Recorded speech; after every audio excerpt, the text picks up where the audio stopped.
కొడుకుని కాపాడబోయి తండ్రి, ఇద్దరి మరణ వార్త విని తల్లి, ఇలా ఒకే కుటుంబంలో ముగ్గురు మృతి చెందిన విషాదకర ఘటన మహారాష్ట్రలోని ఛత్రపతి సంభాజీనగర్ లో చోటు చేసుకుంది.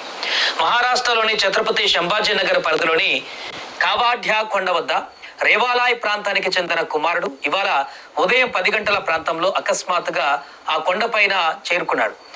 నేడు బలవన్మరణానికి పాల్పడుతున్నానంటూ అక్కడి నుంచి బెదిరింపులకు దిగాడు. ఆ బాలుడు అంత తీవ్రమైన నిర్ణయం తీసుకోవడానికి అసలు కారణం ఏంటన్నది ఇంకా స్పష్టంగా తెలియరాలేదు. కానీ ఆ కొండ అంచున నిలబడి అతను చేస్తున్న హడావిడి చూసి స్థానికులు ఉలిక్కిపడ్డారు. ఇక సమాచారం అందుకున్న వెంటనే బాలుడి తల్లి, కుటుంబ సభ్యులు అక్కడికి పరుగులు తీశారు. దాదాపు 3 గంటల పాటు స్థానికులు ఆ తల్లి కన్నీరు మున్నీరుగా విలపిస్తూ బాలుడికి నచ్చజెప్పే ప్రయత్నం చేశారు. నీ జీవితం ముందుందిరా, మా కోసం వచ్చేయ్ అంటూ వేడుకున్నారు. కొండ అంచున నిలబడి ఏడుస్తున్న కొడుకును చూసి ఆ తల్లి గుండె తరుక్కుపోయింది. అయినా ఆ బాలుడు తన పట్టు వీడలేదు. నేను చనిపోవాలనుకుంటున్నాను అంటూ అలాగే కేకలు వేస్తూ ప్రమాదకర స్థితిలో నిలబడ్డాడు.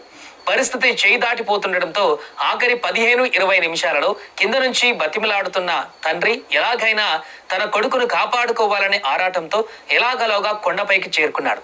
వెంటనే వెనక నుంచి వెళ్లి కొడుకును గట్టిగా పట్టుకునేందుకు ప్రయత్నించాడు. కానీ ఊహించని విధంగా ఇద్దరి సమతుల్యత దెబ్బతింది. క్షణాల వ్యవధిలో ఇద్దరు నిలకడ